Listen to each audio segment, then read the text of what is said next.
who carry guns were born to carry guns, and prisoners like me were born as prisoners. Imagine living in a world where a simple misstep, a wrong word, or even an innocent gesture could lead to unimaginable consequences.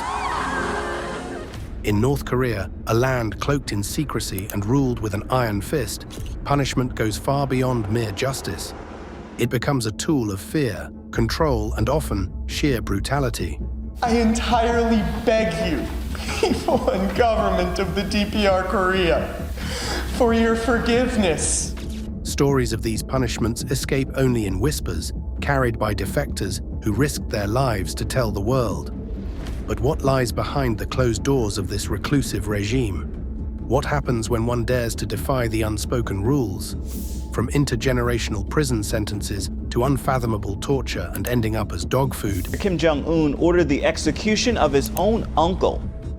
The punishments imposed reveal a chilling glimpse into a system designed to break not just bodies, but spirits. Brace yourself as we delve into the dark depths of North Korea's worst punishments, where survival is a gamble and humanity is pushed to its breaking point. Kwanliso, hell on earth. Imagine a place so secretive that its very existence is denied by its creators. Welcome to Kwanliso, North Korea's most notorious labor camp. Officially, it doesn't exist according to the government, but thousands of prisoners and their untold stories suggest otherwise. Hidden in the barren wilderness, Kwanliso, or Kwanliso as it's known locally, houses an estimated 1,500,000 people. These unfortunate souls endure forced labor, brutal torture, and starvation for crimes ranging from dissent to merely being related to someone disloyal to the regime. North Korea's denial of such prisons is almost laughable, like a magician insisting their rabbit doesn't exist while it's hopping away. If that isn't chilling enough, the case of Otto Warmbier, a young American student, is a harrowing testament to Kwanliso's horrors. Arrested for allegedly stealing a propaganda poster, yes, a poster, Otto was sentenced to 15 years of hard labor. After over 3 months of brutal confinement, he was released in 2017, only to die 6 days later. Otto's family revealed he returned in a vegetative state, with his body bearing the marks of unspeakable abuse. The North Korean government called his death a mystery, but the world knows better. Such stories reveal Kwanliso is more than just a prison. It's a graveyard of hope, freedom, and sometimes humanity itself. With a system this cruel, you might wonder, is surviving North Korea a punishment in itself? It's a question that lingers long after the tale ends. 3 generations of trouble. North Korea doesn't just punish you in Kwanliso, they punish your entire bloodline. Enter the chilling world of 3-generation punishment. Here's how it works. If you commit a serious crime against the state, like watching foreign TV, practicing religion, or even thinking the wrong thoughts, your parents, children, and grandchildren are all shipped off to labor camps alongside you. Inmates must endure 20-hour workdays, poor nutrition, and a diet that frequently consists of tainted water, ruined garbage, or, in extreme cases, wild rodents in labor camps. Kim Jong-un instituted this approach in 1972 to stop any dissident ideas from spreading. It fosters a culture of dread by distributing the penalty across 3 generations, making people aware that one mistake might have an impact on not only themselves, but also their offspring. North Korea turns family bonding time into a literal nightmare. Why such extreme measures? The regime believes loyalty or disloyalty runs in the veins. By obliterating entire family trees, they aim to root out dissent permanently. Estimates suggest that tens of thousands of families have been condemned this way, vanishing into the infamous Kwanliso camps. Some never return.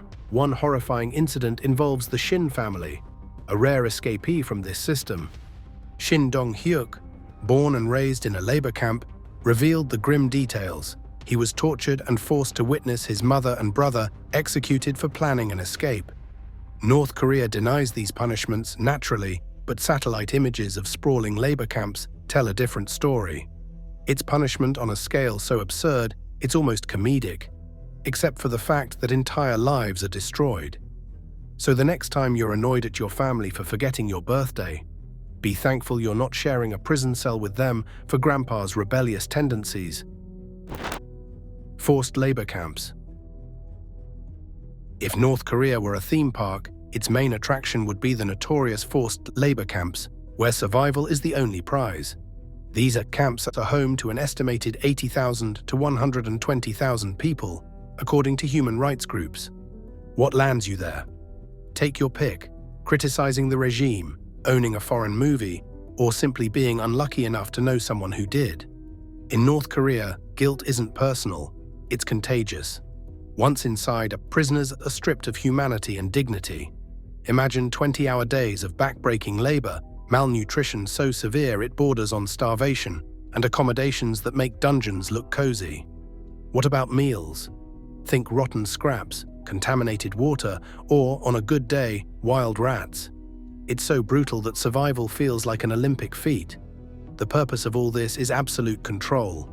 The regime uses these camps as a fear-inducing spectacle, a reminder that obedience isn't optional.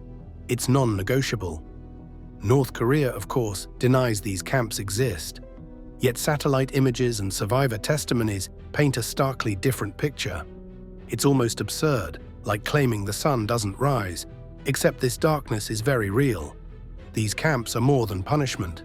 They're a factory of despair, designed to crush rebellion and hope. And if that's not terrifying enough, remember, in North Korea, freedom isn't just rare, it's punishable. Human experimentation. Welcome to North Korea's harsh reality of human experimentation, where prisoners are made to endure horrifying procedures right out of a post-apocalyptic horror film. Experiments on chemical and biological weapons are carried out by the dictatorship, frequently on prisoners who are considered expendable. The stories that emerge from survivors and defectors are stomach-churning. Prisoners are exposed to deadly chemicals, injected with untested drugs, or locked in gas chambers while scientists observe. The brutality doesn't end there. These tests are as much about instilling fear as they are about so-called progress. The number of victims is hard to quantify due to the regime's secrecy, but estimates suggest thousands have suffered or died under these conditions. Satellite images and first-hand accounts have repeatedly debunked North Korea's vehement denials of such practices. Why does the regime go this far? It's a chilling cocktail of power, paranoia, and a quest to perfect weapons of mass destruction. In a place where obedience is mandatory, testing humanity's limits becomes disturbingly easy. It's almost absurdly ironic, calling it research when it extinguishes lives instead of saving them. Grisly fate of North Koreans, eaten by dogs. If you thought medieval punishments were bad, North Korea has taken cruelty to an entirely new and distorted level. In one of the most horrifying methods of execution reported, prisoners are allegedly fed to dogs. Yes, you heard that right. This isn't a bad plot twist in a movie, it's the grim reality for those who've crossed the Kim regime. Have you heard about the most infamous case? Kim Jong-un's very own uncle, Jang Song-taek, a high-ranking official who dared to challenge the leader's authority. In 2013, Jang was reportedly stripped naked and thrown into a cage of starving dogs. North Korea doesn't just punish the opposition, it makes an example of it. Feeding someone to dogs isn't just about death, it's about sending a message so chilling it freezes rebellion in its tracks. Defectors have shared accounts of such punishments, describing them as rare but terrifyingly real. It's brutality designed to dehumanize, not just the victim, but anyone who dares to imagine a life without the regime's grip. If there's any grim humor to be found here, it's this. Even the dogs in North Korea are weaponized by the government. Speaking of grotesque punishment, the regime spares no one. Punished for power. In North Korea, the punishment for corruption isn't just harsh, it's downright theatrical. While corruption ironically oils the wheels of its authoritarian regime, anyone caught with sticky fingers can face brutal consequences, making even the boldest kleptomaniacs think twice. These killings serve as a clear reminder that corruption is rarely tolerated by the state, particularly when it concerns members of the ruling Workers' Party. The penalty is nearly as harsh for others. Numerous lower-level criminals are transported to forced labor camps that are well known for their harsh treatment and difficult living circumstances. Many of the inmates here do not complete their sentences because of the backbreaking labor, inadequate food, and medical negligence they undergo. These camps also act as a warning to powerful people, making sure that their compliance is maintained by their dread of punishment. For a government that thrives on control, punishing corruption isn't about morality. It's about sending a loud, fearsome message. So what happens to corrupt officials? Execution is often the go-to solution. From firing squads to anti-aircraft guns, the regime's methods are as exaggerated as its propaganda. One infamous case involves Hyun Yong-chol, a defense chief executed with an anti-aircraft gun in 2015, allegedly for disloyalty and corruption. North Korea wants to maintain its grip on power by showing that no one is untouchable. While corruption remains uncontrolled, getting caught is a death sentence, literally or figuratively. And here's the ironic twist. For a regime so obsessed with eradicating corruption, its very survival depends on it. Bribes grease the gears of daily life, from securing food to escaping prison camps. North Korea's war on corruption isn't about justice. It's about protecting the facade of an unshakable, all-powerful regime. One execution at a time. Smiling is a crime. In North Korea, even a smile can get you in trouble. It sounds absurd, doesn't it? But under the iron rule of the Kim dynasty, showing happiness in the wrong moment can lead to harsh punishment. During periods of national mourning, such as anniversaries of the deaths of Kim Il-sung or Kim Jong-il, smiling, laughing, or any display of joy is strictly forbidden. Think of it as the world's most depressing, no-fun policy, enforced with terrifying consequences. This bizarre rule is rooted in the regime's cult of personality. Mourning their leaders is considered a sacred duty, and failing to display the correct amount of grief is seen as an act of rebellion. Violators have been reportedly sent to labor camps for breaking this unwritten but widely understood law. For families, one careless chuckle can mean collective punishment. Yes, smiling might land everyone you love in trouble. These measures aren't just oppressive, they're a calculated way to control emotion itself. If this feels like satire, it's not. In North Korea, even joy isn't free. So the next time someone tells you to smile more, take comfort in knowing you live in a place where your happiness won't land you in jail. In Pyongyang, that grin could cost you everything. Public executions. In North Korea, death isn't just a punishment, it's a spectacle. Public executions and assassinations are chilling tools used by the regime to enforce absolute obedience and terrorize its people into submission. Public executions, often conducted in stadiums or town squares, serve as macabre warnings. The entire community is forced to attend, witnessing brutal methods like firing squads or hanging. It's not just punishment, it's propaganda designed to send a message: dissent equals death. This grim tradition dates back to Kim Il-sung, North Korea's founding leader, and has been carried forward by his successors with horrifying zeal. Assassinations are the more covert, but equally horrifying counterpart. Remember Kim Jong-nam, the estranged half-brother of Kim Jong-un. He was killed in 2017 using a nerve agent at a Malaysian airport. A James Bond-style murder that would almost be cinematic if it weren't so real. But what was his crime? Posing a potential threat to Kim Jong-un's rule. Reports suggest thousands of public executions have taken place since the regime's inception, targeting both high-ranking officials and regular citizens. According to one report, a crowd of 25,000 people were forced to gather at the airport in Hisan, North Korea, and made to watch the day's spectacle. 9 people executed by firing squad. Their crime? Beef smuggling.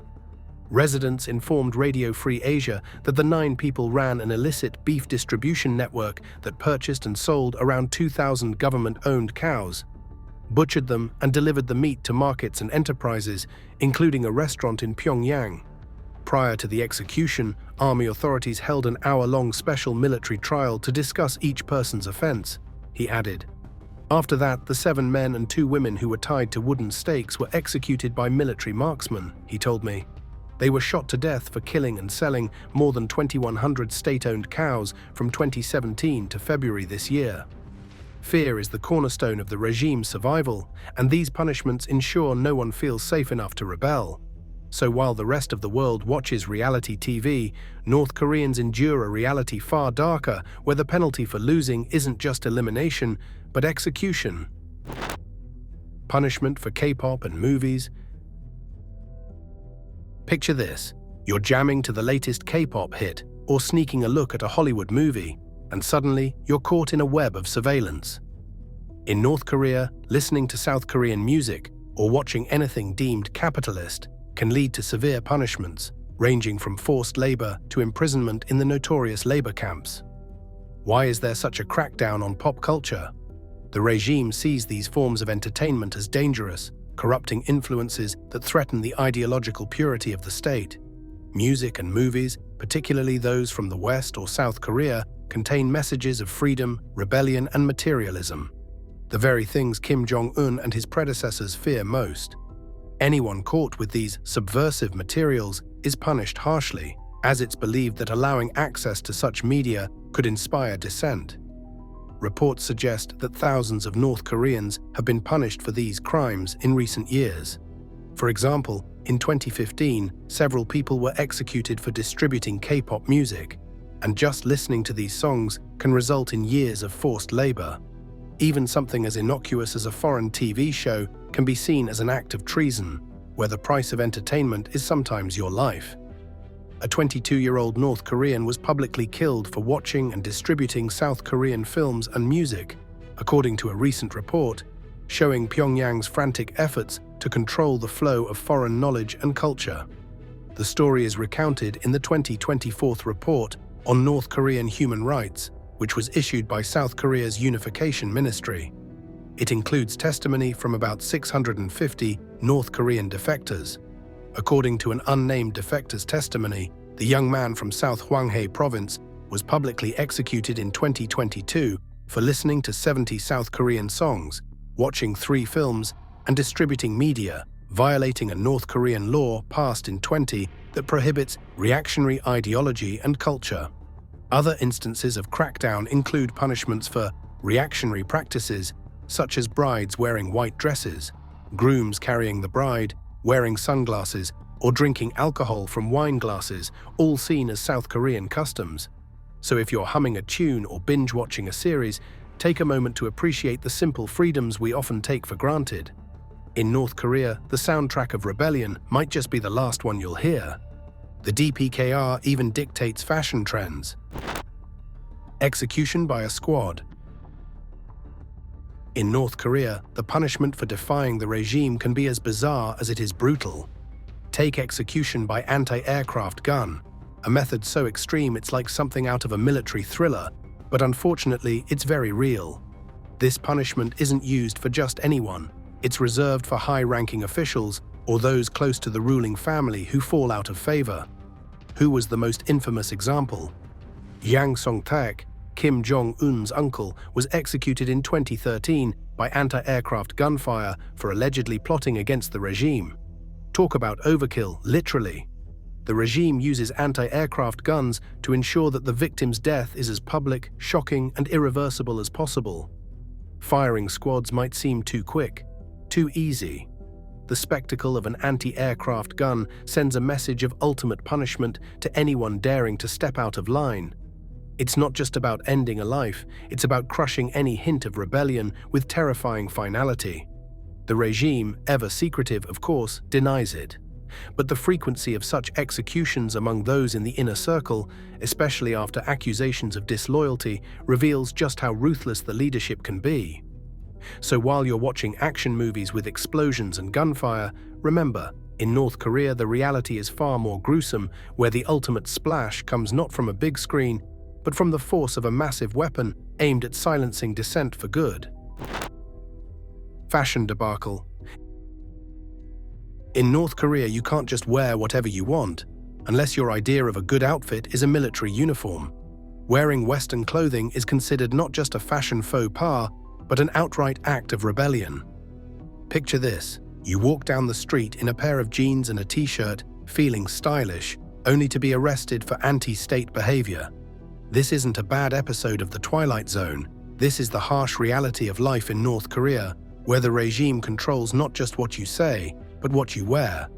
The regime wants to maintain an image of unity, and Western clothing represents freedom, capitalism, and individualism. All things North Korea desperately wants to suppress. Clothes, in the eyes of the state, are a reflection of ideology, so sporting anything from Western pop culture or fashion is seen as a direct challenge to Kim Jong-un's control. Reports from defectors reveal that people caught wearing Western clothing are often arrested, humiliated, or sent to labor camps. For instance, wearing jeans, short skirts, or anything with flashy logos can get you into serious trouble. The regime is obsessed with maintaining its rigid societal standards, and clothing plays a big part in that. What's a fashion's freedom? Well, it's just not in the North Korean constitution. Not voting is not allowed. In North Korea, voting isn't just a right, it's a mandatory act of allegiance, and failing to participate in the country's elections can lead to severe punishment. But before you start imagining an election booth with multiple choices, let's clear that up. In North Korea, there's only one name on the ballot, Kim Jong-un. Imagine being forced to vote for the same person every time. Sounds more like a loyalty test than a democratic process, right? But the regime doesn't stop at just making your vote. They make sure you're seen doing it. In North Korea, the whole process is carefully monitored, with people often required to line up at polling stations under the watchful eyes of government officials. Not casting your vote is viewed as a betrayal. So what happens if you don't cast your vote?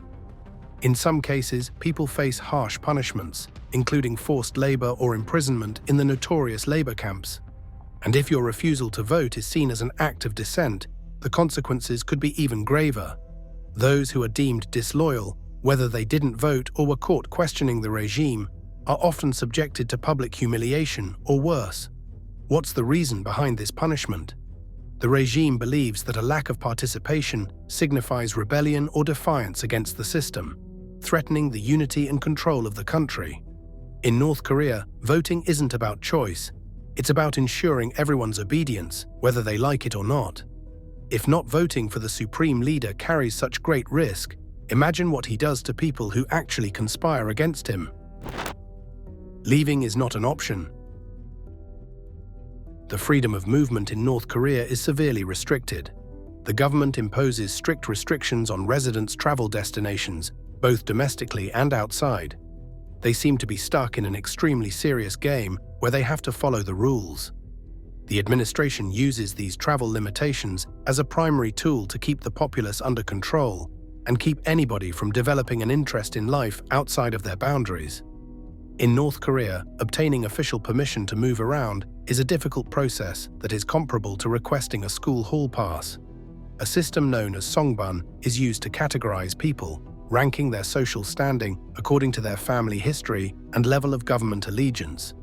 Traveling will be extremely difficult if you are at the bottom of the songbun hierarchy, and you may even be prohibited from entering some parts of the nation. Travel is seen as a potential gateway to new ideas, and we can't have that when we're trying to maintain absolute control, can we? It is extremely prohibited to attempt to leave North Korea without the required documentation, and doing so might result in harsh penalties, including forced labor or jail. Even worse repercussions, including execution, may await individuals who try to flee the nation completely. Only a handful are given the chance to travel overseas, usually those with strong ties to the regime or a high songbun rating.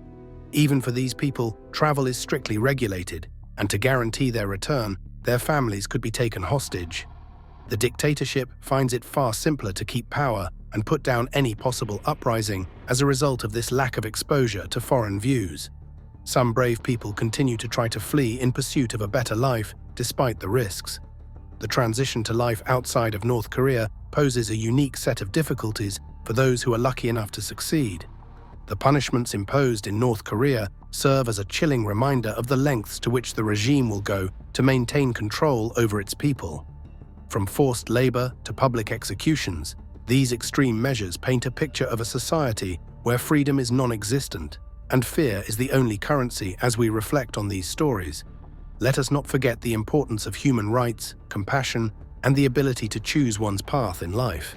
In a world where we are fortunate enough to make our own choices, let's work toward a future where such injustices no longer exist. Thank you for watching and stay tuned.